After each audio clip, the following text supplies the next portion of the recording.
पूर्णमदः पूर्णमिदं पूर्णात् पूर्णमुदच्यते पूर्णस्य पूर्णमादाय पूर्णमेवावशिष्यते। ॐ शान्ति शान्ति शान्ति। यद्विद्याविलासेन भूतभौतिकसृष्टया तं नौमि परमात्मानं सच्चिदानन्दविग्रहम्। तो हम लोग वेदांत परिभाषा पर विचार कर रहे हैं, ठीक है ना। तो उस क्रम में यहाँ पर मन में जो इंद्रियत्व पूर्व पक्षी कह रहा था, उस मन में इंद्रियत्व का खंडन कर दिया, ठीक है। मन इंद्रिय नहीं है, ये सिद्ध कर दिया। तो उस पर पूर्व पक्षी ने फिर शंका की, यदि मन को इंद्रिय नहीं मानेंगे आप, तो सुखादि का जो प्रत्यक्ष है उसमें साक्षात्व माने प्रत्यक्षत्व नहीं रहेगा, ये शंका की थी। क्योंकि उसमें उसके मत में क्या है, प्रत्यक्षत्व कहाँ है, प्रत्यक्षत्व कहाँ पर होता है, जो इंद्रिय जन्यत्व जहाँ पर होता है, इंद्रियार्थ सन्निकर्ष जन्यत्व जहाँ होता है वही प्रत्यक्षत्व। अब ये जो मन को आपने इंद्रिय नहीं माना, अब जो सुखादि का प्रत्यक्ष है उसमें साक्षात्व माने प्रत्यक्षत्व नहीं रहेगा। तो सिद्धांति ने कहा नहीं, इंद्रिय जन्यत्व प्रत्यक्षत्व का प्रयोजक नहीं है। माने जो जो इंद्रिय से जन्य ज्ञान हो वो प्रत्यक्ष हो, उसमें प्रत्यक्षत्व हो, ऐसा नियम नहीं है। ऐसा यदि मानेंगे तो अव्याप्ति हो जाएगी, अतिव्याप्ति हो जाएगी। कहाँ पर अव्याप्ति हो जाएगी, ईश्वर ज्ञान में अव्याप्ति हो जाएगी। और अतिव्याप्ति क्या कहाँ हो जाएगी, अनुमित्यादि स्थल में क्या हो जाएगा, प्रत्यक्षत्व की आपत्ति आएगी। जो इंद्रिय जन्य ज्ञान है वो प्रत्यक्ष है, उसमें प्रत्यक्षत्व रहता है, ऐसा स्वीकार करेंगे तो क्या हो जाएगा, तो वहाँ पर प्रत्यक्षत्व की आपत्ति आएगी, तो अतिव्याप्ति हो जाएगी। और ईश्वर ज्ञान इंद्रिय से अजन्य, उसमें लक्ष्य नहीं जाएगा, तो अव्याप्ति भी आ जाएगी, ये कह दिया था सिद्धांति ने। अब उस पर सिद्धांति के इस उत्तर पर पूर्व पक्ष फिर शंका कर रहा है। क्या कर रहा है, शंका कर रहा है। तो पूछ रहा है, क्या पूछ रहा है, सिद्धांते प्रत्यक्षत्व प्रयोजकम किम इति चेत, ठीक है ना। प्रश्न क्या है, सिद्धांत में वो पूछ रहा है कि आपके सिद्धांत में फिर प्रत्यक्षत्व का प्रयोजक क्या है। ऐसी यदि शंका होती है तो अभी उत्तर देंगे आगे। तो पहले ये समझिए, पूर्व पक्षी कह रहा है कि सिद्धांत में प्रत्यक्षत्व का प्रयोजक क्या है, ये प्रश्न है उसका, ठीक है ना। प्रश्न पूछने का उसका अभिप्राय क्या है, तो नीचे लिखा है हमने, प्रत्यक्ष प्रयोजकम नाम प्रत्यक्ष ज्ञान से किम लक्षणम इति प्रष्टु अभिप्राय। ये मूल की पंक्ति नहीं है, ठीक है ना। प्रत्यक्षत्व प्रयोजक नाम प्रत्यक्ष ज्ञान से लक्षणम किम इति प्रष्टु अभिप्राय, पूछने वाले का अभिप्राय क्या है यहाँ, तो प्रत्यक्षत्व का प्रयोजक क्या है ये पूछ रहा है, तो उसका अभिप्राय क्या है, तो प्रत्यक्ष का लक्षण क्या है। पूछने वाले का अभिप्राय प्रत्यक्ष ज्ञान प्रत्यक्ष विषय का लक्षण क्या है, ये पूछने वाले का वहाँ पर अभिप्राय है। पूछना चाह रहा है कि प्रत्यक्ष किसको कहते हैं आप, ठीक है ना। तो देखिए बात समझ में कैसे, देखिए प्रत्यक्षत्व का जो प्रयोजक होता है वो प्रत्यक्ष का लक्षण ही प्रत्यक्षत्व का प्रयोजक होता है। प्रत्यक्षत्व का प्रयोजक पूछ रहा है मतलब क्या कर रहा है, प्रत्यक्ष का लक्षण पूछ रहा है।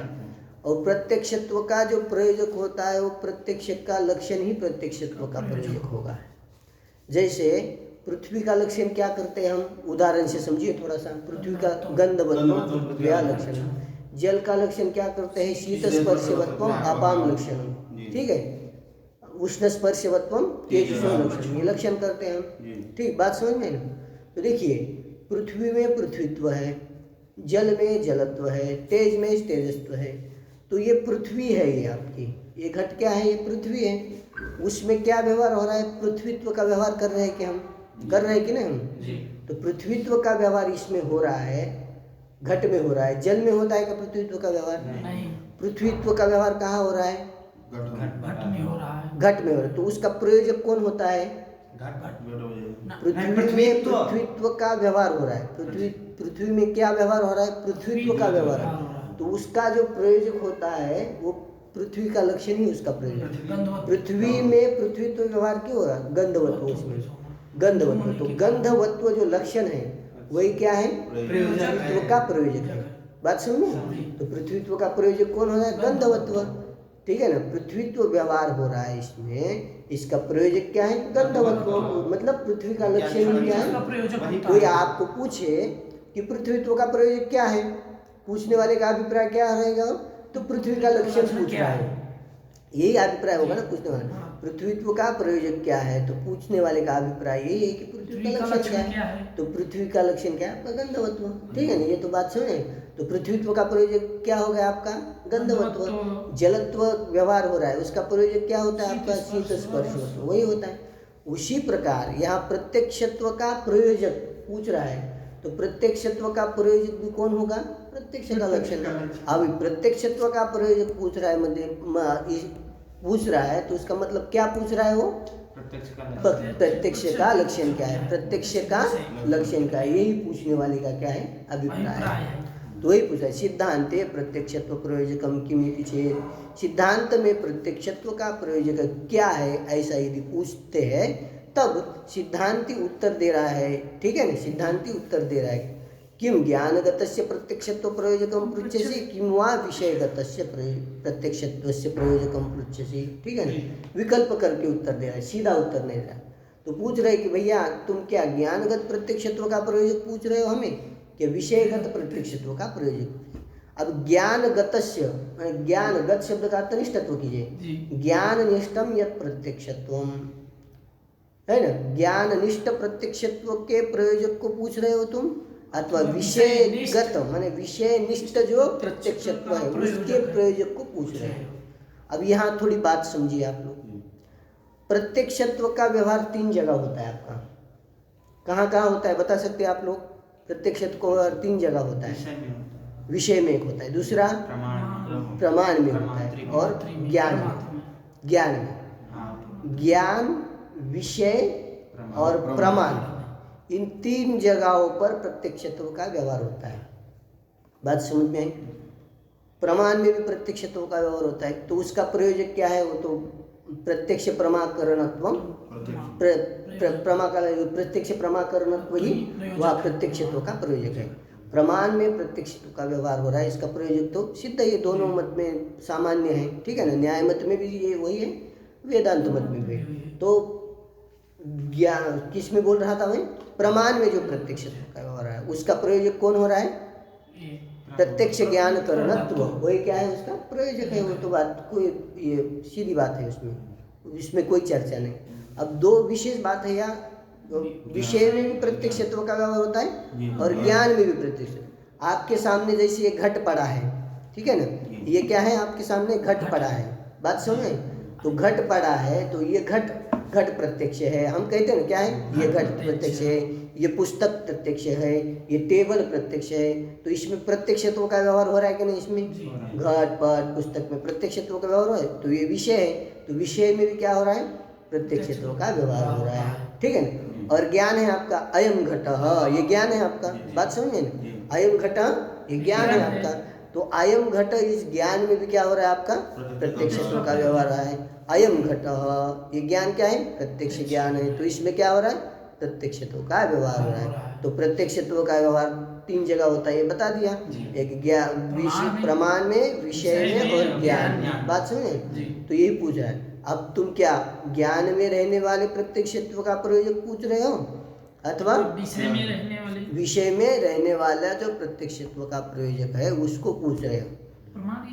ठीक है ना। प्रमाण की तो सीधी बात है, प्रमाण की चर्चा करने की जरूरत नहीं, तो क्योंकि प्रत्यक्ष प्रमाकरण तो ही प्रमाण में प्रत्यक्षत्व का प्रयोजक है। वो तो बात, उसमें तो कोई जरूरी चीज नहीं ना बात करें, और इसमें जरूरी है। ठीक है, बात समझ में? तो प्रत्यक्षत्व का प्रयोजक क्या ज्ञानगत प्रत्यक्षत्व का प्रयोजक पूछ रहे हो अथवा विषयगत? अब न्याय मत में प्रत्यक्ष ज्ञानगत प्रत्यक्षत्व का प्रयोजक और विषयगत प्रत्यक्षत्व का प्रयोजक क्या है तो बता रहे, थोड़ा सा मैं बता रहा हूँ, लिखा है हमने।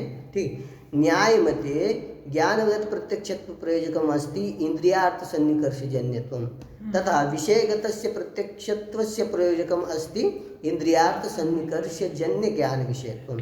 ये मूल की पंक्ति नहीं है, हमने लिखा है। ठीक है ना। न्याय मत में ज्ञानगत प्रत्यक्षत्व का प्रयोजक भिन्न है, विषयगत प्रत्यक्षत्व का प्रयोजक भिन्न है। ठीक है ना, बात समझिए, उस समझिए थोड़ा सा। ठीक है ना। तो ज्ञानगत प्रत्यक्षत्व का प्रयोजक क्या है उसमें? इंद्रियार्थ सन्निकर्ष जन्यत्व। ठीक है, इंद्रियार्थ सन्निकर्ष जन्यत्व ही क्या है? ज्ञानगत प्रत्यक्षत्व का प्रयोजक है। इंद्रियार्थ सन्निकर्ष जन्य ज्ञान का लक्षण क्या है? प्रमा का लक्षण क्या किया? प्रत्यक्ष प्रमा का लक्षण क्या है? प्रत्यक्ष प्रमा का लक्षण, प्रत्यक्ष प्रमा का लक्षण क्या है? न्याय मत में प्रत्यक्ष प्रमा का लक्षण क्या है? इंद्रियार्थ सन्निकर्ष जन्य सत्य ज्ञानत्वम, यह है ना लक्षण, इंद्रियार्थ सन्निकर्ष जन्यत्व। ठीक है, इंद्रियार्थ सन्निकर्ष जन्य जो ज्ञान हो वही प्रत्यक्ष हो, है ना। तो प्रत्यक्षत्व का प्रयोजक ज्ञान न्याय मत में क्या हो जाएगा? इंद्रियार्थ सन्निकर्ष जन्यत्व। क्या ज्ञाननिष्ठ प्रमाण का समझ में नहीं आ रहा है? ज्ञान, अच्छा सॉरी, ज्ञाननिष्ठ प्रत्यक्षत्व का प्रयोजक कह रहा हूँ, वही तो कह रहा हूँ मैं। ज्ञानगत प्रत्यक्षत्व का प्रयोजक न्याय मत में क्या है? तो इंद्रियार्थ सन्निकर्ष जन्यत्व। नहीं समझ में आ रहा है? क्योंकि इंद्रियार्थ सन्निकर्ष जन्य जो ज्ञान होता है वही प्रत्यक्ष है। ज्ञान का लक्षण, प्रमा का लक्षण इंद्रियार्थ सन्निकर्ष जन्यत्व, वही क्या है? प्रमा का लक्षण है उनके इसमें। तो प्रमा का लक्षण वही है, प्रत्यक्ष प्रमा का लक्षण वही है उनके मत में। तो प्रत्यक्ष प्रमा का लक्षण है, तो अयम घट इसमें प्रत्यक्ष, ये प्रत्यक्ष प्रमा है, उसमें प्रत्यक्षत्व व्यवहार होता है। तो उसका प्रत्यक्षत्व का प्रयोजक कौन होगा आपका? जन्यत्व। न्याय मत में बात समझ में? न्याय मत में ज्ञानगत प्रत्यक्षत्व प्रयोजकम अस्ति इंद्रियार्थ सन्निकर्ष जन्यत्व, ये समझना है आपको यहाँ। ठीक है, अब विषयगत प्रत्यक्षत्व का प्रयोजक क्या है उसमें? किस विषय को प्रत्यक्ष कहते हैं? कौन सा विषय प्रत्यक्ष होता है? कौन सा ज्ञान? ज्ञान तो पता है ये ज्ञान प्रत्यक्ष, इसमें प्रत्यक्षत्व का व्यवहार होता है। अब कौन से विषय में प्रत्यक्षत्व का व्यवहार होता है? कौन सा विषय प्रत्यक्ष होता है? वो विषयगत जो प्रत्यक्षत्व है उसका प्रयोजक क्या है न्याय मत में? तो इंद्रियार्थ सन्निकर्ष जन्य ज्ञान विषयत्व। जो इंद्रियार्थ सन्निकर्ष जन्य ज्ञान का विषय हो वही प्रत्यक्ष विषय है। ज्ञान जो विषयगत प्रत्यक्ष, वही विषयगत प्रत्यक्ष होगा। कर्ष जन्य ज्ञान विषयत्व वही प्रत्यक्षत्व का प्रयोजक है। प्रत्यक्ष विषय कौन होता है? प्रत्यक्ष विषय कौन है? तो इंद्रियार्थ सन्निकर्ष जन्य ज्ञान का जो विषय है वही क्या है? घटपट आदि जो भी हो वो क्या है?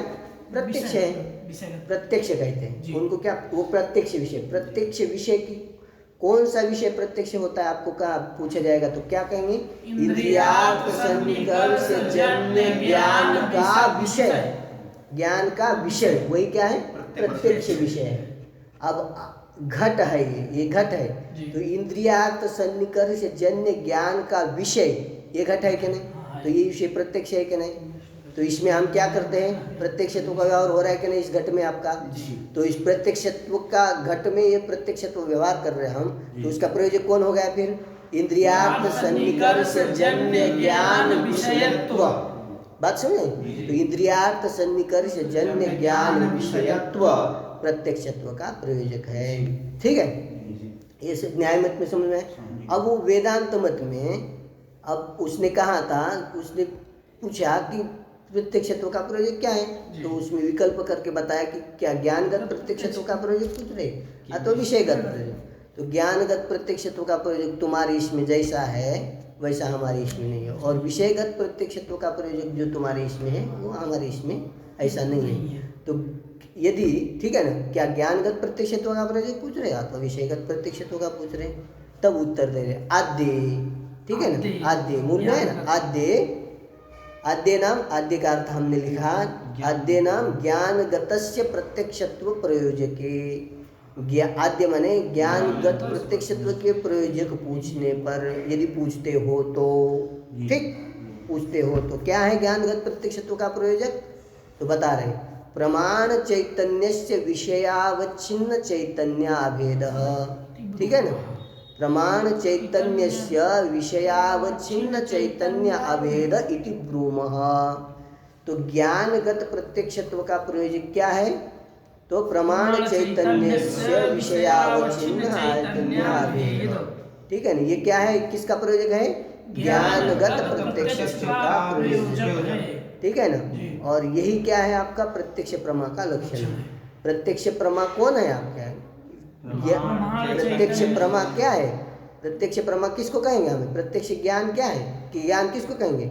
जहाँ प्रमाण चैतन्य का विषय चैतन्य के साथ अभेद हो, वही ज्ञान क्या है? प्रत्यक्ष। बात समझे? वही ज्ञान, ये क्या है आपका? प्रत्यक्ष ज्ञान का लक्षण है।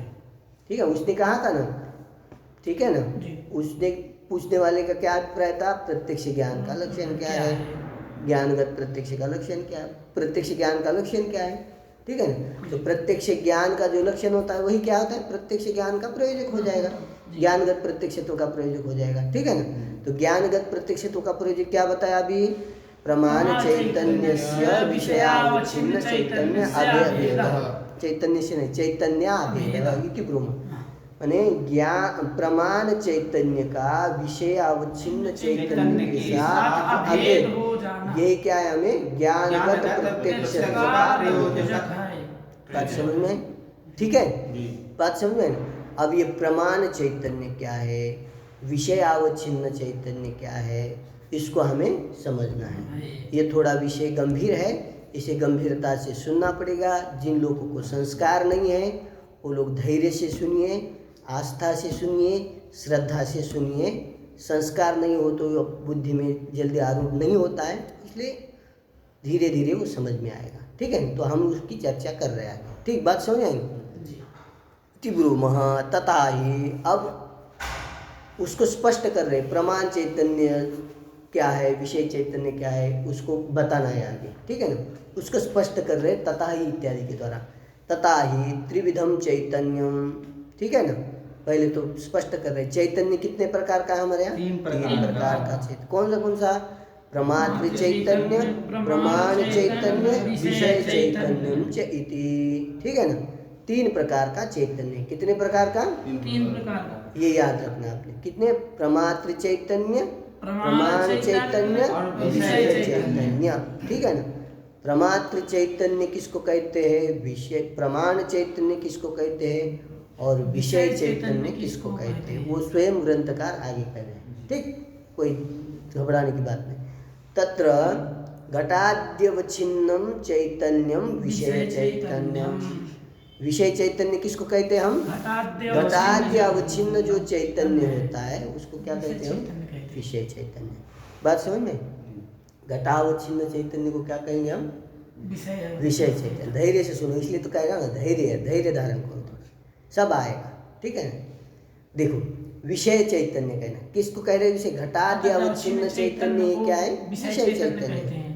ठीक है ना, अब ये इसको बहुत अच्छी तरह से समझना है आपको। ठीक है, इसको समझेंगे तो प्रमाण चैतन्य का विषय चैतन्य के साथ अभेद कैसा है वो भी सब चीज़ें पता लग जाएगी। विषय चैतन्य क्या है, प्रमाण चैतन्य क्या है, पता चलेगा तो आपको सुलभता हो जाएगी। तो ठीक है, तो इसलिए ग्रंथकार स्पष्टता बता रहे हैं।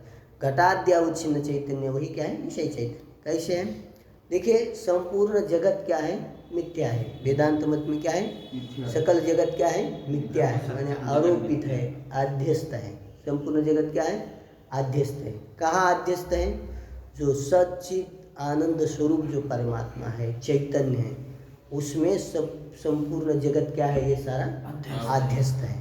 ठीक है ना, आध्यस्त है, आरोपित कहिए, आध्यस्त कहिए। ठीक है ना, ठीक है, काल्पनिक है। ठीक है ना, सब उसमें ही आध्यस्त है जगत। इतनी बात समझ में आपको? अब ये चैतन्य में सब संपूर्ण जगत, चैतन्य से अतिरिक्त कोई सत्ता नहीं, सब चैतन्य सर्वत्र व्यापक है, सर्वत्र विद्यमान चैतन्य है। और उसी चैतन्य में ये सब प्रपंच क्या है? अध्यस्त है, आरोपित है। बात समझ में इतनी? अब जो विषय चैतन्य, जो विषय जो जितने भी विषय है चैतन्य में अध्यस्त है आपके, जो विषय चैतन्य में क्या है? अध्यस्त है। ठीक है ना, उस चैतन्य को हमें पृथक करना है। तो क्या करना है? उस चैतन्य को हमें कल्पना से, वास्तविक रूप से। तो कल्पना भी कैसी हमारी? व्यवहारिक है, व्यवहार में देखा जाता है। ठीक है ना, तो जो विषय चैतन्य में अध्यस्त है वो चैतन्य हमको पृथक करना है। चैतन्य तो वास्तविकता एक ही है, परंतु जो विषय उसमें अध्यस्त है उस विषय भेद से उस चैतन्य को हमें क्या करना है? पृथक करना है। वो कैसे? कल्पना से, वो वास्तविक नहीं है। वो चैतन्य तो एक ही है, पर विषय भेद से हाँ, तत्त पृथक पृथक करना है। चैतन्य को क्या करेंगे हम? पृथक करेंगे। विषय चैतन्य कहेंगे, घटावच्छिन्न चैतन्य, पटावच्छिन्न चैतन्य, ऐसा पृथक पृथक करना है। क्या करना है? पृथक पृथक करना है। क्या करना है, समझ में है ना? पृथक करना है। तो देखो, घट घट इत्यादि जितने भी पदार्थ हैं उत्पन्न होते हैं आपके, ठीक है ना? उसको समझिए थोड़ा। घट उत्पन्न हो रहा है, बात समझिए। घट घट उत्पन्न हो रहा है तो कहाँ उत्पन्न होगा घट? वास्तविक रूपया चैतन्य में ही उत्पन्न होगा। किम रूप से उत्पन्न होगा? अध्यस्ततया ही उत्पन्न होगा। कैसे उत्पन्न होगा? अध्यस्त होकर ही उत्पन्न हो रहा है वो। अध्यास हुआ है इसलिए उत्पन्न, अध्यस्ततया ही, वास्तविक उत्पन्न नहीं हो रहा है, अनध्यस्त नहीं है वो, ठीक है ना? तो चैतन्य में घट उत्पन्न, आप कहेंगे मृत्तिका में घट उत्पन्न हो रहा है, कपाल में घट, चैतन्य में, तो वह वस्तुतः घट उत्पन्न कहाँ हो रहा है? चैतन्य में ही उत्पन्न हो रहा है, ठीक है? कपाल में उत्पन्न हो रहा है, कपाल अवच्छिन्न चैतन्य में उत्पन्न हो रहा है। कहाँ उत्पन्न हो रहा है? चैतन्य में ही उत्पन्न हो रहा है। ये याद रखना है, ठीक है ना? उसमें उत्पन्न हो रहा है तो अध्यस्ततया ही क्या हो रहा है? उसमें चैतन्य में उत्पन्न हो रहा है। तो जो विषय चैतन्य में अध्यस्त है, अध्यस्ततया उत्पन्न हो रहा है, घट आदि पट आदि चैतन्य में अध्यस्त, तो वो जो चैतन्य है वो चैतन्य उस विषय से अवच्छिन्न चैतन्य कहा जाएगा। उसको उस चैतन्य को कहा जाएगा उस तत्त विषय से अवच्छिन्न, ठीक है? घट उत्पन्न हो गया तो घट उत्पन्न हो गया तो घट क्या हो गया? उस चैतन्य को उपाधि, तो उससे युक्त हो गया कि नहीं? घट उत्पन्न हो गया तो घट से आध्यस्थ घट है तो उससे युक्त चैतन्य हो गया कि नहीं? तो चैतन्य क्या हो जाएगा? घटावच्छिन्न चैतन्य कहा जाएगा, पटावच्छिन्न चैतन्य, ठीक है ना? जो जो भी विषय चैतन्य में आध्यस्थतया उत्पन्न होते हैं वो चैतन्य, उससे वो चैतन्य क्या होता है? अवच्छिन्न होता है। बात समझिए, जो जो विषय चैतन्य में उत्पन्न हो रहे हैं उस विषय से अवच्छिन्न वो चैतन्य कहलाएगा, ठीक है? जो जो विषय उत्पन्न हो रहे हैं, घट उत्पन्न हो रहा है तो घटावच्छिन्न चैतन्य, पट उत्पन्न हो रहा है तो पटावच्छिन्न चैतन्य, मट उत्पन्न हो रहा है तो घटावच्छिन्न चैतन्य, ठीक है ना? तो उस तत्त अवच्छिन्न चैतन्य, जो जो चीज उत्पन्न हो रही है उस विषय से, जो जो चैतन्य में अध्यस्ततया पदार्थ की उत्पत्ति हो रही, उससे वो चैतन्य क्या है? अवच्छिन्न कहलाता है, ठीक? बात समझे? आप कहते हैं ना घट आकाश में उत्पन्न हो रहा है तो उस आकाश को क्या कहेगा? घटावच्छिन्न आकाश, मठावच्छिन्न आकाश कहते हैं हम, ये मेघावच्छिन्न आकाश। आकाश होता है ना, आकाश में घट उत्पन्न हो गया आपका तो आकाश, तो उसको घटाकाश भी कहते हैं, मटाकाश अथवा घटावच्छिन्न आकाश कहिए, मटावच्छिन्न आकाश कहिए, कहते हैं कि नहीं? वास्तविक आकाश में भेद है कि कुछ नहीं है ना? आकाश तो एक ही है, पर उसमें उपाधि से भेद से क्या होता है? उसमें भेद होता है। तो जो जो घटपट आदि विषय उत्पन्न हो रहे हैं तो उस विषय से, जो जो विषय है उत्पन्न हो रहा है उस विषय से वो चैतन्य क्या कहलाया जाता है? अवच्छिन्न कहा जाता है, युक्त कहा जाता है ना? अवच्छिन्न कहा जाता है।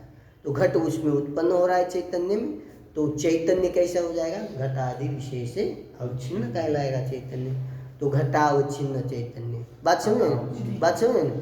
क्या है? तत्र घटाद्य अवच्छिन्नम चैतन्यम विषय चैतन्यम, ये बता देना। तत्र माने उन तीन चैतन्यों में घटादि से अवच्छिन्न जो चैतन्य है उसी को हम क्या कहते हैं? विषय चैतन्य।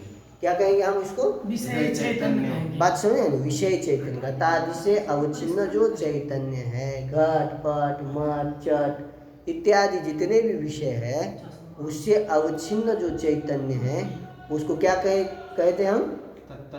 विषय अवच्छिन्न चैतन्य। विषय अवच्छिन्न चैतन्य। बात समझ में? विषय अवच्छिन्न चैतन्य किसको कहते हैं? समझ में आया?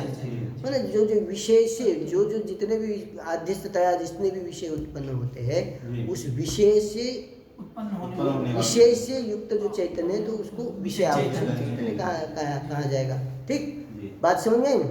तो घटावच्छिन्न चैतन्य, पटावच्छिन्न चैतन्य, उसी को क्या कहें? विषय अवच्छिन्न चैतन्य। घटपट आदि क्या है? विषय है, तो उस घट कहिए या तो विषय कहिए, घटादि अवच्छिन्न चैतन्य को क्या कहना है आपको?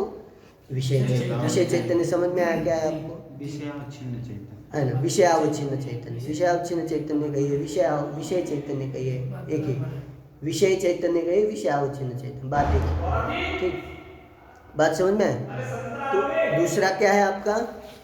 विषय, ये तो पहला तो हो गया विषय चैतन्य हो गया। दूसरा क्या है आपका? प्रमाण चैतन्य। क्या है? प्रमाण चैतन्य। तो अब हम प्रमाण चैतन्य के बारे में चर्चा, ठीक है। अब अगला चैतन्य क्या है? प्रमाण चैतन्य, ठीक है ना। 3 प्रकार के चैतन्य बताए। कौन से? विषयावच्छिन्न चैतन्य, प्रमाण चैतन्य और प्रमात्र चैतन्य। विषयावच्छिन्न चैतन्य, प्रमाण चैतन्य, प्रमात्र चैतन्य। अब विषयावच्छिन्न चैतन्य किसको कहते हैं? ये हमने देखा, घटाद्यावच्छिन्न चैतन्य है। अब आगे है प्रमाण चैतन्य। प्रमाण चैतन्य किसको कहते हैं? तो आगे कह रहे हैं, ठीक है ना। विषयावच्छिन्न चैतन्य, ठीक है ना। बात सुनो, एक बार पंक्ति बताइए। प्रमाण चैतन्य से विषयावच्छिन्न चैतन्य दिब्रुमा तथा त्रिविधम चैतन्यम प्रमात्र चैतन्यम प्रमाण चैतन्यम विषय चैतन्य तत्र घटाद्यावच्छिन्न चैतन्यम विषय चैतन्यम अंतकरणावच्छिन्न चैतन्यम, ठीक है ना। अंतकरण वृत्त्यावच्छिन्न चैतन्यम प्रमाण चैतन्यम नीचे लिखा है, ठीक है। तो अंतकरण वृत्त्यावच्छिन्न चैतन्य को क्या कहते हैं हम? प्रमाण चैतन्य। प्रमाण चैतन्य क्या कहते हैं? प्रमाण चैतन्य, ठीक है ना। घटादि का प्रत्यक्ष हो रहा है तो इसकी रीति क्या होती है? घटादि का हमें प्रत्यक्ष होता है तो आत्मा का मन के साथ तो संबंध होगा ही। न्याय के अनुसार ही कुछ प्रक्रिया है। थोड़ा आगे थोड़ा सा भेद है। आत्मा का मन के साथ संपर्क हो जाएगा, ठीक। संबंध होने पर क्या हो जाएगा? इंद्रिय वो अंतकरण का मन के अंतकरण जो है, अंतकरण फिर क्या? चक्षुरादि इंद्रिय के द्वारा क्या हो जाएगा? विषय देश हो जाएगा। कहा जाएगा? अंतकरण जो है चक्षुरादि इंद्रिय के द्वारा विषय देश तक जाएगा और विषय के आकार आकारित हो जाएगा, तदाकार हो जाएगा, विषय के आकार हो जाएगा। तो उसी को कहते हैं अंतकरण का परिणाम, उसी को वृत्ति कहते हैं। क्या कहते हैं उसको? अंतकरण का जो परिणाम है उसको क्या कहते हैं? वृत्ति कहते हैं। तो परिणाम किसका हुआ है? अंतकरण का। तो अंतकरण का परिणाम है मैंने अंतकरण की वृत्ति बन गई। वहाँ क्या बन गई आपकी? अंतकरण की वृत्ति। तो अंतकरण की जो वृत्ति है वो अंतकरण की जो वृत्ति है वो कहाँ उत्पन्न हो गई? आपकी चैतन्य में हो जाएगी। अरे आद्यस्थतया क्या? बाह्य पदार्थ है, वो भी अंतकरण वृत्ति है, वो भी आद्यस्थतया कहाँ उत्पन्न होगी? चैतन्य में होगी।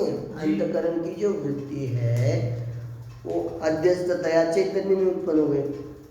तो उस अंतकरण वृत्ति जो है, अंतकरण वृत्ति, तो उस अंतकरण से अवच्छिन्न, तो जो भी आद्यस्थ पदार्थ है उस आद्यस्थ पदार्थ से चैतन्य क्या होता है? अवच्छिन्न होता है। कहीं ये वृत्ति भी क्या है? आद्यस्थ है, तो उससे अवच्छिन्न चैतन्य हो जाएगा। तब उस चैतन्य को क्या कहा जाएगा? प्रमाण चैतन्य। अंतकरण की जो वृत्ति है हो गई तादृश अंतकरण वृत्ति अवच्छिन्न जो चैतन्य है उसको क्या कहा हमने?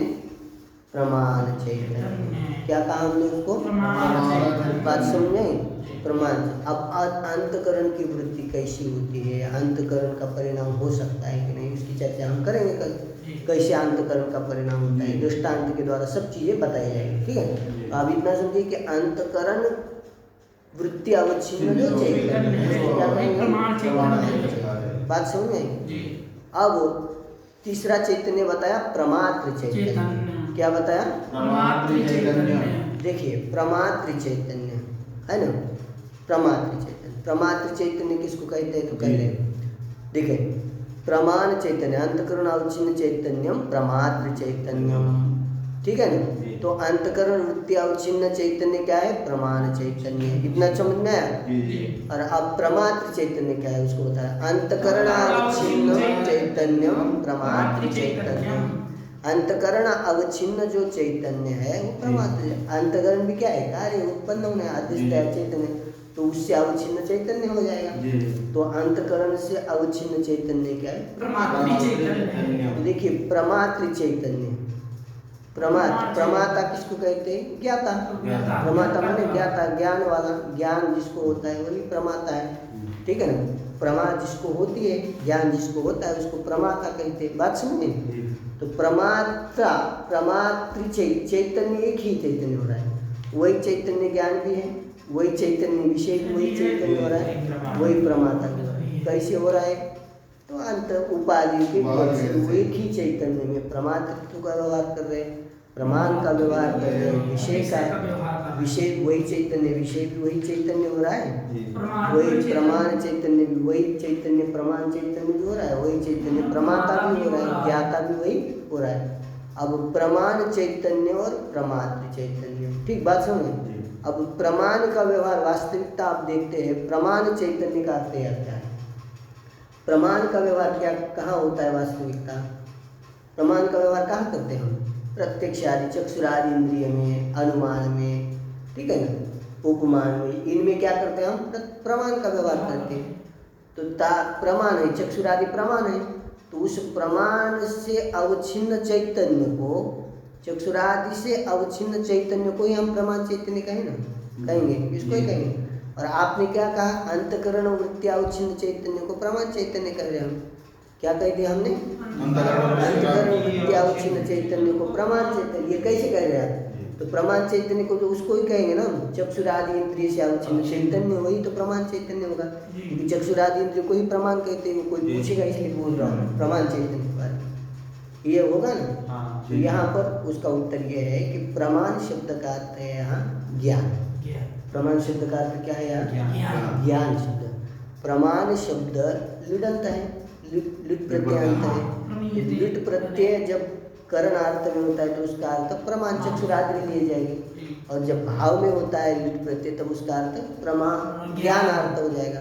तो यहाँ पर जो प्रमाण शब्द है, भाव प्रत्यय, यहाँ पर प्रमाण शब्द में जो प्रमाण शब्द जो यहाँ लिट प्रत्ययांत प्रमाण भावार्थ में या लिट प्रत्यय हुआ है, ये समझिए, ठीक है। भावार्थक लिट प्रत्यय, तो यहाँ प्रमाण शब्द का अर्थ क्या करेंगे हम? ज्ञान। प्रमाण शब्द का अर्थ क्या होगा आपका? बात समझे। तो प्रमाण शब्द का अर्थ क्या है? ज्ञान। तो प्रमाण शब्द का अर्थ, तो अंतकरण वृत्ति अवच्छिन्न चैतन्य को प्रमाण का। तो देखिए अंतकरण वृत्ति को ही हमने पहले क्या कहा है? अंदर ज्ञान कहा है, केवल चैतन्य ज्ञान नहीं होता है। तो अंतकरण वृत्ति से अवच्छिन्न जो चैतन्य है तो उसको ही ज्ञान का है। तो अंतकरण वृत्ति का ज्ञान में आपका साक्षात प्रवेश है वहाँ। तो अंतकरण वृत्ति क्या है? उसको ज्ञान कह दिया था हमने, क्या कहा था? ज्ञान। गौण वृत्तिया, उसको ही क्या कहा? ज्ञान का है। केवल चैतन्य को ज्ञान नहीं कहते, तो किसको ज्ञान कहते? अंतकरण वृत्ति को ही ज्ञान कहते हम। तो अंतकरण वृत्ति अवच्छिन्न चैतन्य, ये क्या है? प्रमाण चैतन्य, यही प्रमाण है, यही ज्ञान है, यही प्रमा है। प्रमाण चैतन्य कहिए, प्रमा कहिए, प्रमात्मक ज्ञान कहिए, एक ही बात है। तो एक ही चैतन्य क्या होगा? प्रमा भी हो गया। प्रमाण चैतन्य माने प्रमात्मक चैतन्य, अभिव्यक्त कीजिएगा, ठीक है। प्रमाण जो है वही चैतन्य, इतनी तो समझ में आती है ना बात समझ में आती है। तो प्रमात्मक चैतन्य अथवा प्रमाण चैतन्य, एक ही बात, एक ही ना। तो अंतकरण वृत्ति को ही अंतकरण वृत्ति को ही ज्ञान कहते, तो अंतकरण वृत्ति को केवल ज्ञान नहीं कहते, तो अंतकरण वृत्ति अवच्छिन्न चैतन्य को ज्ञान कहते। तो अंतकरण वृत्ति अवच्छिन्न चैतन्य क्या है? प्रमाण चैतन्य, माने वही प्रमा है, ठीक है ना। ठीक, वही क्या है? प्रमाण। समझ में बात। अब जो अंतकरण वृत्ति अवच्छिन्न चैतन्य को प्रमाण चैतन्य, अब जो अंतकरण की जो वृत्ति है वो कहाँ? अंतकरण वृत्ति कहाँ हो रही है? अंतकरण में, अंतकरण में हो रही है, अंतकरण में भी हो रही है ना चैतन्य, अंतकरण अवच्छिन्न चैतन्य में हो रहा है। पहले तो सामान्य रूप से समझिए। तो अंतकरण वृत्ति कहाँ हो रही है? अंतकरण में, अंतकरण में हो रही है। तो अंतकरण में हो रही माने क्या? कहाँ हो रही? अंतकरण अवच्छिन्न चैतन्य जो प्रमाता है उसमें हो रही है। तो ज्ञान किस में हो रहा है? अंतकरण अवच्छिन्न चैतन्य में, मतलब किस में हो रहा है? प्रमाता में। किसको हो रहा है? प्रमाता में। ज्ञान का आश्रय कौन हो रहा है? प्रमाता हो रहा है क्या? तो इस प्रकार से जो परमात्मक ज्ञान है उसका आश्रय कौन हो रहा है? प्रमाता हो रहा है। ज्ञान किसको होता है? तो ज्ञान का आश्रय कौन होता है? हो रहा है कि नहीं? बात समझ आ गया कि नहीं? तो प्रमाण चैतन्य ही क्या ज्ञान है? प्रमा है, ये कह दिया हमने। प्रमाण चैतन्य, अंतकरण वृत्ति अवच्छिन्न चैतन्य ही क्या? प्रमाण चैतन्य, वही क्या है? प्रमा है। और वो अंतकरण वृत्ति कहाँ उत्पन्न हो रहा है? अंतकरण में उत्पन्न हो रहे माने अंतकरण अवच्छिन्न चैतन्य प्रमा। तो ज्ञान कहाँ होता है? ज्ञान का आश्रय कौन हो गया? प्रमाता। प्रमाद, शुद्ध चैतन्य नहीं है। जी। ज्ञान, आत्मा ज्ञान स्वरूप है, ज्ञान का आश्रय नहीं। तो ज्ञान का आश्रय कौन सा आत्मा है हमारे यहाँ? अंतकरण अवच्छिन्न चैतन्य ही ज्ञान का आश्रय है। शुद्ध चैतन्य तो चैतन्य ज्ञान जो स्वरूप ही है। आत्मा तो ज्ञान स्वरूप ही है, वो तो ज्ञान का आश्रय नहीं है। परंतु जो अंतकरण अवच्छिन्न आत्मा है, अंतकरण उपाधि वाला जो आत्मा है, वो ज्ञान का आश्रय है। और ज्ञान भिन्न होगा। ज्ञान कौन सा ज्ञान भिन्न है? अंतकरण वृत्ति चैतन्य जो ज्ञान है वो ज्ञान भिन्न भिन्न होगा, उस ज्ञान में भेद होगा। वो जो चैतन्य रूप जो ज्ञान है उसमें भेद नहीं। और जो भिन्न अंतकरण वृत्ति अवच्छिन्न चैतन्य रूप जो ज्ञान है, उस ज्ञान कहाँ हो रहा है? अंतकरण अवच्छिन्न परमात्मा। कहाँ ज्ञान हो रहा है? परमात्मा में ही ज्ञान हो रहा है। आपका ज्ञान कहाँ हो रहा है? परमात्मा में ही हो रहा है। बात समझ में? ज्ञान कहाँ हो रहा है? अंतःकरण में हो रहा है। अंतकरण में वृत्ति उत्पन्न हो रही। तो अंतकरण तो ऐसा है, अंतकरण में हो रहे माने अंतकरण वृत्ति अवच्छिन्न, अंतकरण अवच्छिन्न चैतन्य में हो रही। तो ज्ञान कहाँ होता है? अंतकरण। ठीक बात समझे? अब प्रमाण चैतन्य समझ में आ गया आपको, प्रमात्र चैतन्य भी समझ में आ गया। प्रमात्र चैतन्य किसको कहते हैं? तो अंतकरण अवच्छिन्न चैतन्य जो है अंतकरण, ठीक है, अवच्छिन्न चैतन्य प्रमात्र चैतन्य। और प्रमाण चैतन्य क्या है? अंतकरण वृत्ति अवच्छिन्न चैतन्य को प्रमाण चैतन्य। और विषय चैतन्य, विषय अवच्छिन्न विषय चैतन्य किसको? घटाद्य अवच्छिन्न चैतन्य को विषय चैतन्य कहते हैं। ठीक है ना? अब चैतन्य एक ही है कि नहीं? उसी चैतन्य को आप ज्ञाता कह रहे हैं, उसी चैतन्य को आप प्रमाण ज्ञान कह रहे हैं, उसी चैतन्य को आप विषय कह रहे हैं। ठीक है ना? उसी चैतन्य को आप क्या कह रहे हैं? विषय। तो ये हमारे यहाँ कोई अप्रमत्त प्रलाप नहीं है, वो पागल जैसी बात नहीं है, सिद्ध होता है। आप बता दिया ना, अंतकरण अवच्छिन्न चैतन्य जब होगा तो उसको प्रमाता कहा जाएगा। अंतकरण वृत्ति अवच्छिन्न चैतन्य कहा जाएगा तो प्रमाण चैतन्य कहा जाएगा, वो ज्ञान कहा जाएगा। जब विषय अवच्छिन्न चैतन्य कहेगा तो विषय चैतन्य कहलाएगा। बात समझ में? विषय चैतन्य। ठीक बात समझ में आई? तो इतना लग गया आप लोगों को? तो अंतकरण वृत्ति अवच्छिन्न चैतन्य प्रमाण चैतन्य, अंतकरण वृत्ति अवच्छिन्न चैतन्य क्या है? प्रमाण चैतन्य। और अंतकरण अवच्छिन्न चैतन्य प्रमाण चैतन्य, उसमें थोड़ा ये लगता है। तो वो अंतकरण की वृत्ति जो है, वो अंतकरण की वृत्ति कैसे उत्पन्न होती है, उसकी उत्पत्ति का प्रकार क्या है, ये सारी चर्चा हमें क्या करनी है? आगे करनी है। हम लोग अभी धीरे धीरे पढ़ेंगे। आज बहुत दिन के बाद पाठ शुरू हुआ है, तो आज थोड़ा सा पढ़ के कल हम लोग उसको विशेष रूप से विवेचन और करेंगे। और घबराने की बात नहीं है कोई, ठीक है? और कोई गलती हो जाए तो बता दीजिए, ठीक है ना? तो बात समझ में? कोई प्रश्न हो तो कमेंट में पूछ सकते हैं। ओम पूर्णमदः पूर्णमिदं पूर्णात्